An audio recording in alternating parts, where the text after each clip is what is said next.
Ассаламу алейкум, урматтуу мекендештер, урматтуу жердештер, арбаңыздар. Бүгүнкү силер менен боло турчу маек бул эмгек келишими тууралуу. Орусча айтканда трудовой договор деп коет. Барыңар билесиңер, эмгек келишими бул регистрацияны 3 айдан 1 жылга узартыш үчүн керек. Анан кийин ошонун негизинде көп мекендештер тилекке каршы официалдуу расмий иштебейт, анан кийин жанагы эмгек келишимин көчөдөн сатып алат же болбосо бирөөнөн жасатып алат. Ал болсо ФМСтин, Федеральная миграционная служба, МВДнын ичиндеги. Ал базага кирбей калат, уведомленияга болбой калат дагы, анан кийин ал баягы липовый болуп эсептелинип калат. Кече күнү биз Сахарова барып келдик. Ошо Сахарова барганда тилекке каршы ошол эмгек келишими туура эмес жасалган, липовый деген айып менен фальшивый жасалган деген кылмыш кодексине жараша 327 статья менен отурган мекендештер да бар экен.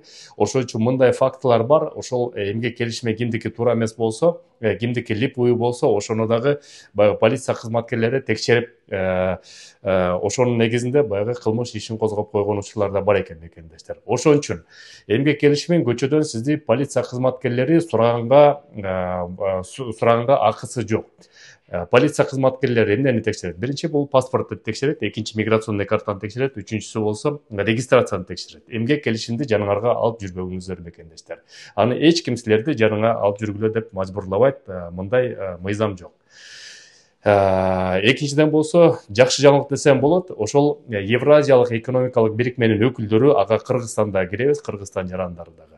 Эмгек келишиминин негизинде силер өзүңөрдүн үй бүлөңөрдүн мүчөлөрүн, орусча айтканда членов семьи, ошолордун дагы регистрациясын узартканга мүмкүнчүлүгү бар. Демек, бул кандай болот? Сиздин балдарыңыздар, келинчегиңиз же жолдошуңуз же ата энеңизди ошо өзүңүздүн расмий эмгек келишимиңиздин негизинде өзүңүз катары эле узарта берсеңиздер болот. Ошондой эле процедуралар ар кандай эле өтөт.